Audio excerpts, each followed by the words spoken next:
दोस्तों, भारत और चीन के रिश्ते के बारे में तो हम सब जानते हैं कि कैसे चीन भारत को बिल्कुल ही नहीं देखना चाहता। यहाँ तक कि एशिया में अगर चीन का कोई सबसे बड़ा दुश्मन है तो कोई और नहीं बल्कि भारत ही है।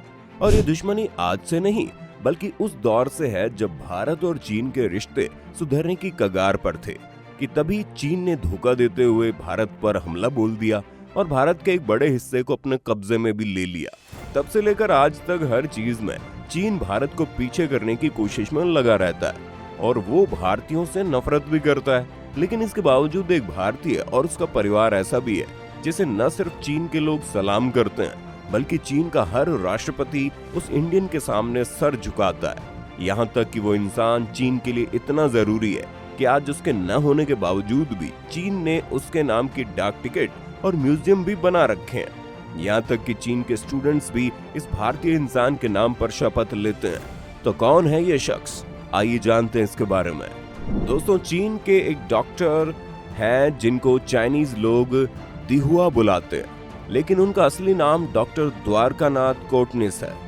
और आज हम इसी डॉक्टर कोटनिस की बात करेंगे।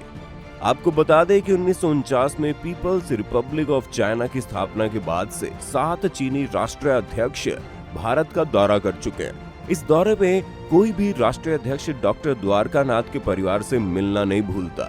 यहाँ तक कि साल 2014 में जब शी जिनपिंग भारत दौरे पर आए थे तब उन्होंने इस परिवार से मुलाकात की थी।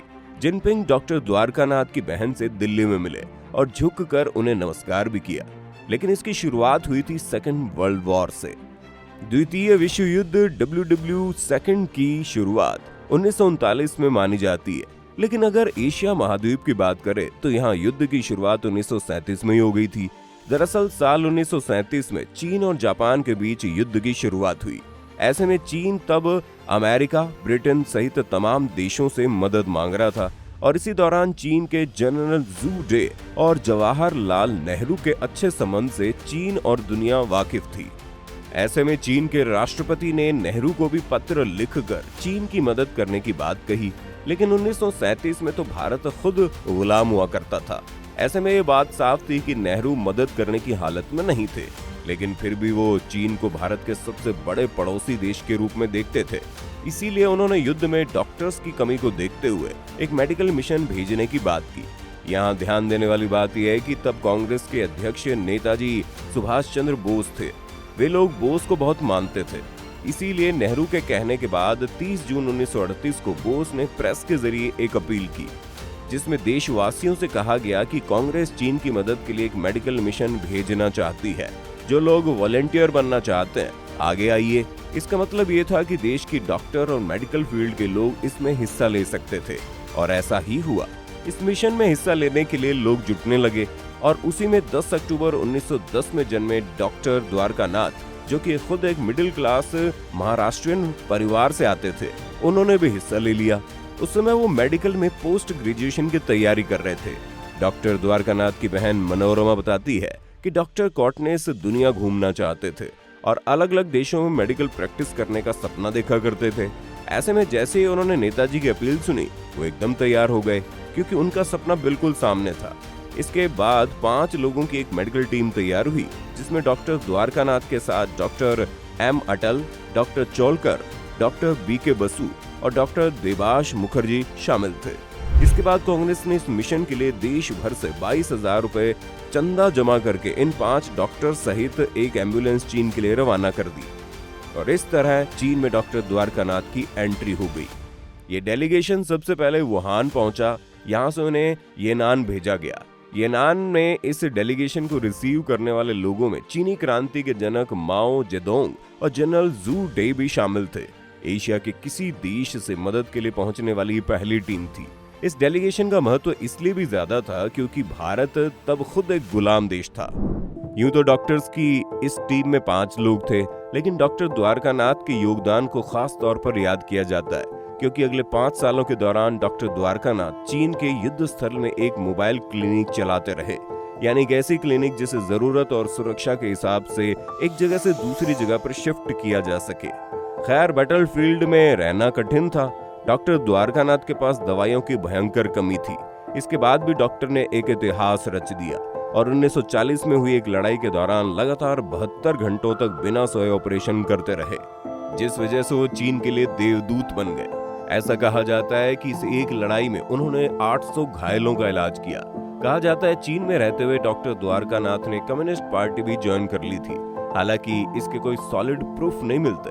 5 साल चीन में रहने के दौरान वो कम्युनिस्ट पार्टी की 8th रूट पार्टी का हिस्सा थे, जिसे खुद माओ लीड कर रहे थे। इसलिए उनकी चीन के बड़े चेहरों से जान पहचान थी। और तो और उन्हें चीन इतना पसंद आया कि उन्होंने अपनी गृहस्थी भी वहीं बसा ली। साल 1940 में डॉक्टर कॉटनिस की मुलाकात गुओ किंगलान नाम की एक नर्स से हुई। दोनों में प्यार हुआ और दिसंबर 1941 में दोनों की शादी हो गई। इस शादी से दोनों को एक बेटा भी हुआ, जिसका नाम उन्होंने यिन हुआ रखा। ये नाम 2 शब्दों से मिलकर बना। यिन जो चीन में भारत का एक दूसरा नाम है, और हुआ जिसका मतलब चीन से है। दोनों देशों का नाम मिलाकर उन्होंने अपने बेटे का नाम रखा था। चीन में रहते हुए डॉक्टर द्वारकानाथ ने अपने परिवार को कई खत भी लिखे। उनकी बहन मनोरमा बताती है कि डॉक्टर वहां बहुत खुश थे और लोग उन्हें धन्यवाद देने आते थे। और तो और चीन में लोगों ने डॉक्टर द्वारकानाथ कोटनिस का एक नया नाम भी रख दिया। वहां के लोग उन्हें दी हुआ के नाम से बुलाते थे। ऐसा कहा जाता है चीन के लोग, वहां की सरकार और वहां के बड़े बड़े लोग उन्हें भारत की तरफ से भेजे गए फरिश्ते के रूप में देख रहे थे। चीन में मिलने वाले आदर सत्कार के बावजूद डॉक्टर का काम काफी ज्यादा कठिन था, जिसका असर उनकी सेहत पर हुआ और दिन रात चीनी सैनिकों की सेवा करने के कारण उनकी खुद की हालत खराब हो गई। और दिसंबर 1942 में अपने बेटे के जन्म के सिर्फ 3 महीने बाद ही उनकी मौत हो गई। और इस मौत से चीन को कितना दुख हुआ, ये खुद वहां के सबसे बड़े नेता ने दुख जाहिर करते हुए बताया था। डॉक्टर द्वारकानाथ के निधन पर माओ ने लिखा था कि आज चीन ने अपना एक महान दोस्त खो दिया है। हम उनकी याद को हमेशा अपने दिल में बनाए रखेंगे। और बस फिर क्या था, आज तक चीन ने उनकी याद को मरने ही नहीं दिया।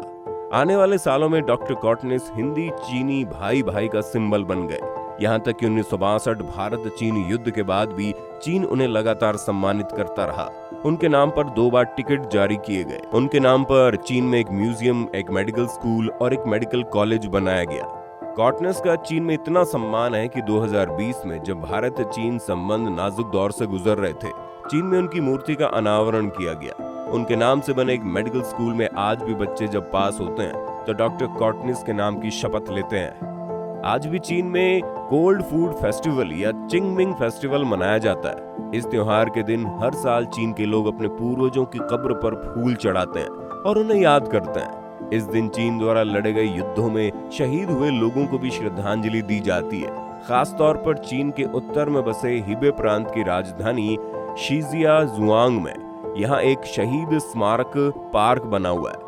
इस शहीद स्मारक पार्क में बनी कई कब्रों में से एक पर उसी भारतीय डॉक्टर का नाम है, यानी आज उसे चीन में एक शहीद का दर्जा मिला हुआ है। अब यहाँ पर एक सवाल और उठता है कि डॉक्टर की पत्नी का क्या हुआ। तो आपको बता दें, उनकी पत्नी ने दूसरी शादी कर ली, लेकिन जब भी उन्हें मौका मिला वो भारत दौरे पर जरूर आई। आखिरी बार साल 2006 में वो चीनी राष्ट्रपति हू जिताओ के साथ भारत आई थी और यहाँ डॉक्टर द्वारकानाथ के परिवार से भी मिली थी। इसलिए आज चीन में द्वारकानाथ एक बहुत ही जरूरी शहीद के रूप में देखा जाता है। और तो और उनकी इस जिंदगी पर 2 फिल्में भी बन चुकी हैं। इसलिए आज पूरा चीन द्वारकानाथ के एहसानों को नहीं भुला सका।